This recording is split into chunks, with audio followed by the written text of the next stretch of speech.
Hey, hey, hey, Unstoppable You crew. It's me again. Hey, quick check-in. On a scale from 1 to I could probably use a nap. How are you feeling right now? Just want you to check in with yourself.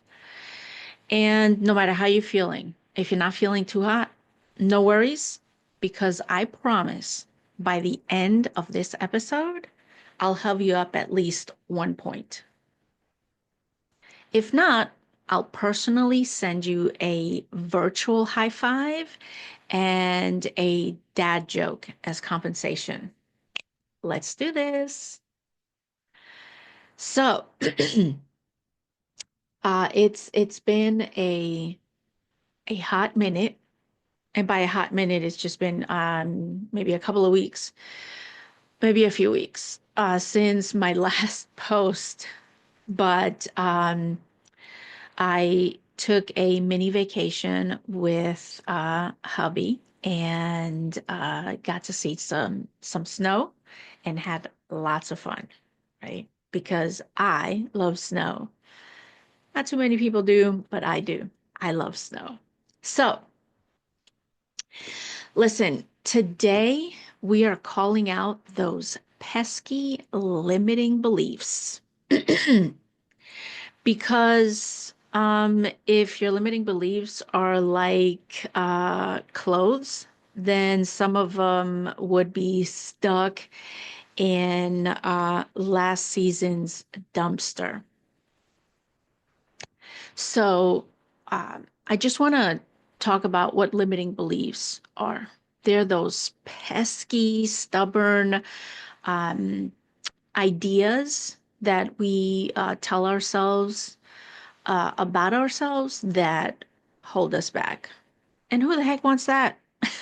Not me. I've sailed that boat, crossed that ocean, and I came back and listen, it's not fun. So,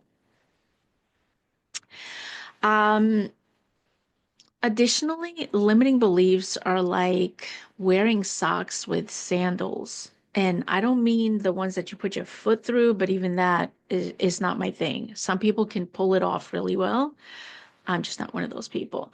But limiting beliefs are like wearing sandals. I call them chanclas. So the ones with the thong, and you put a sock on, and then you put a chancla or a sandal on, and it's like cutting off. I don't know. It's cutting off breathing of some sort. So it's literally like holding you back from being able to enjoy your walk. So that's what limiting beliefs are. So I use these metaphors because, listen, if we can't laugh at ourselves when things are not going so hot, then the alternative, well, I don't even want to talk about the alternative because the alternative is there. We all know it's there. So um, I'm too old to start over. Yeah, I'm too old to start over. But if you're a loaf of bread, you're never too old, okay? Because you can do so many things with old bread. All right. So, um, what I would love for you to do is to really think about a silly. I don't want to get too serious right now. We'll save all the seriousness for a later time, but I just wanted to bring a little bit of fun and humor to this episode. So I want you to think about a limiting belief, a silly limiting belief that you've ever had, right? And let's start by using the reframe and redirect. So, whatever your limiting belief is or was about yourself at one point, um, think about that, um, call it out or write it down. And if it's something, obviously, it's a limiting belief, you want to reframe it. So, for example, a silly limiting belief that I used to have about myself was that I would not be able to ever. draw anything of substance. And I remember as a little girl, I had this little machine that it had it's kind of like a protractor. And at the end, you can stick a pencil in it or a marker or whatever it is that you were drawing with. And you would then trace the thing that you were wanting to essentially draw. So it started out with that. So this machine, so I would take like a picture, and I vividly remember, it's just coming back to me. This is crazy, that I was drawing Mickey Mouse, and I'm not a fan of Mickey Mouse, by the way. Maybe it's a mouse thing. I don't know. Maybe it's the big ears. Who knows? But listen, so I would take this drawing of Mickey Mouse, and then I'd have a blank piece of paper and this long arm, kind of like the arm of my microphone. And so I would trace the picture, and there was another pencil attached to the other side of the blank paper, and I would draw. And I said I really, really wanted to be able to draw freehand, not by tracing another picture. And so I remember thinking, I'll never be able to draw things freehand. I'm always going to have to either trace, like use tracing paper, or I'm going to have to do what this machine helped me to do. So the limiting belief, or something that I would say, is that I'll never be able to do this freehand, right? And so how I can reframe that, if I were to go back into the past, right? Back to the future, back to the past, and reframe that. I could say something along the lines of, this is a beautiful starting point for my journey. And mind you, I think I was like 8 years old at the time. So that's literally 40 years ago. And if I were to reframe that into something positive and empowering, this is a beautiful start to me being able to draw freehand, because I would essentially be practicing, right? And so that's how you reframe something that is not positive, or is limiting, or is causing you, holding you back rather, from being able to do that thing that you really, really want to do. And at that time, at 8 years old, I really wanted to draw. And I believe my children got my artistic talent that I held myself back from, because my children were exceptionally good at painting and drawing, each in their own right, doing their own thing. And so whatever was holding me back, well, it sure as heck didn't hold them back. So when you identify your limiting belief and you write it down or you speak it out loud, whatever works for you, and then you reframe it to something that is empowering, that actually serves you, that helps you to move forward, then things begin to shift, right? And I want you to think about how, like, it's kind of like, I'm trying to think of something witty to say. So it's kind of like having a wardrobe, and I believe her name is Marie Kondo or Kondo. I I Butchering names is not something that I enjoy doing.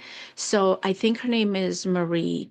Um, but in any case, so your mind is like a wardrobe, and you need to Marie Kondo, I hope I got that right, your thoughts. So you need to reframe them, right? And so if anybody has seen that show, or I believe it might have been on Netflix or something, I'm not sure. I think I only caught like a clip of it. I digress. So, uh,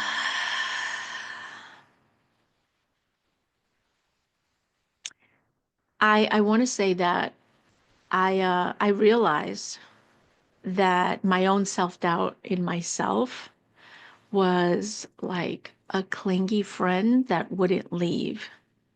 And one day I decided to politely show that clingy friend out the door because that's what you got to do to limiting beliefs, right?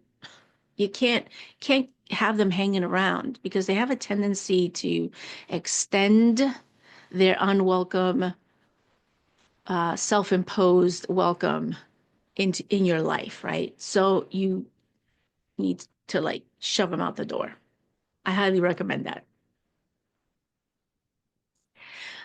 What I would really love for you to do is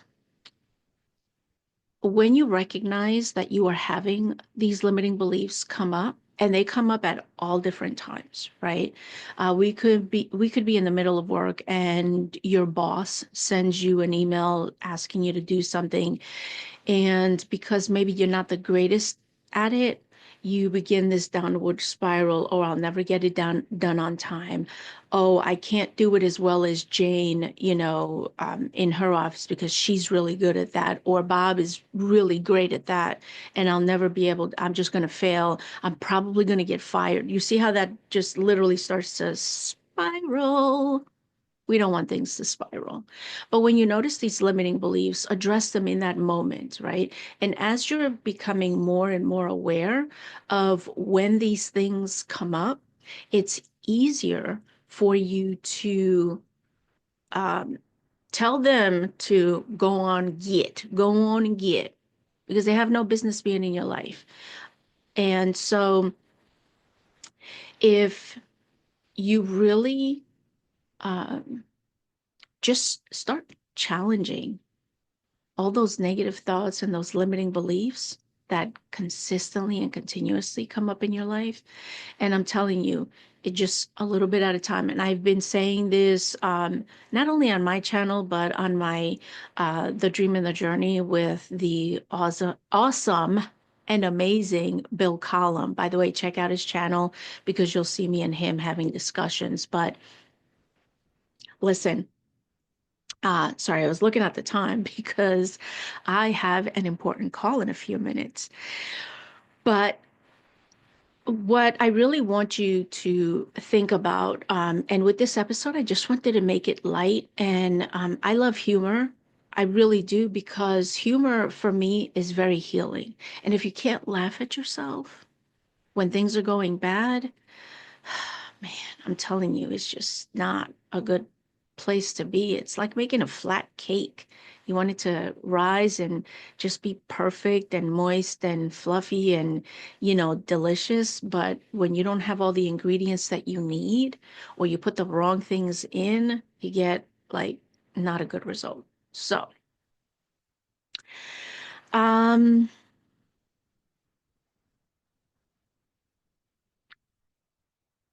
laughing is good.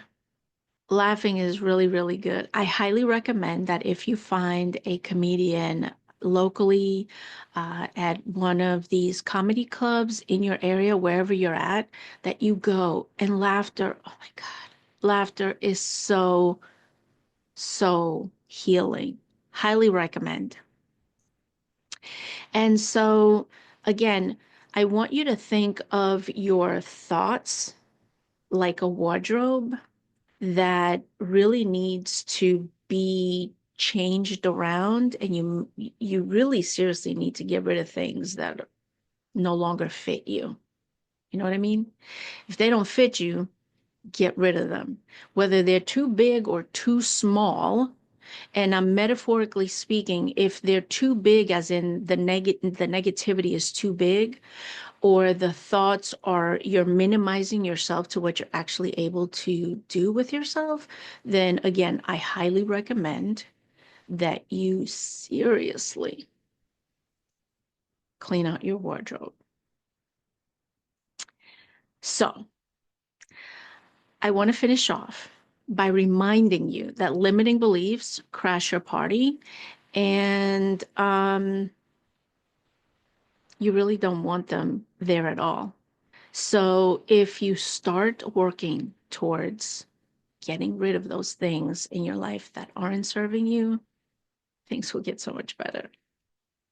So, I want to do a quick check in again with you. And I really want to know. Now, this is the moment of truth. So, listen up. Where are you right now on a scale of want to, I wish I'd never even heard this before.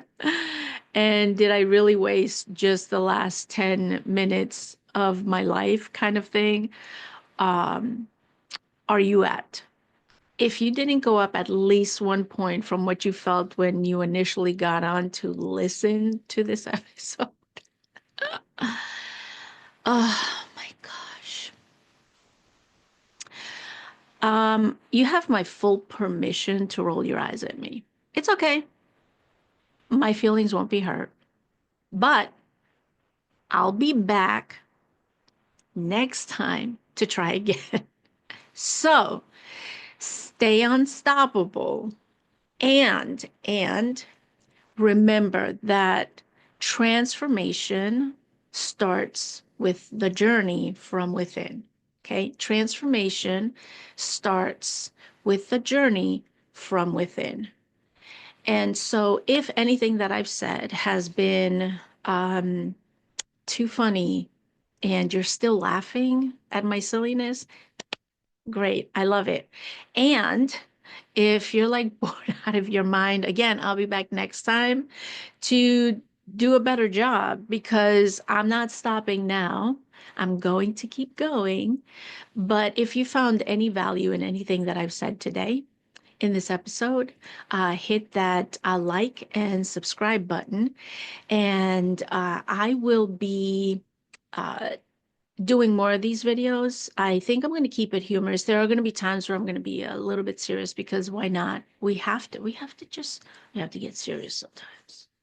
But mostly I want to have fun, right? Because healing, if it's not done with laughter and the things that make us feel good, what is it really doing? So, thank you so much for listening.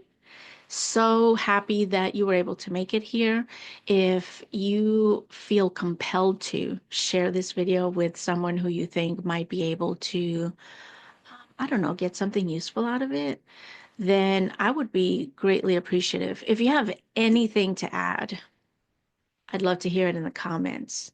Again, thank you so much for listening. This has been Andrea with Inner Journey Transformation. And I definitely want to talk about, let me think. Huh. Breaking out of the comfort zone prison next. Okay, so stay tuned. That'll be on the next episode. Glad you could make it. Hit that like and subscribe, and maybe the notification buttons, the notification button. It's a button, not a bunch of buttons, but just one button. What do I know about YouTube and buttons and things? Hey, I'm still learning to get across this platform. So it's okay if you laugh at me because I'm laughing at myself all the time. It's what makes it fun, right? So like, subscribe, and hit the notification button so you know when I come back on again. Until next time, guess what? Toodaloo, darlings.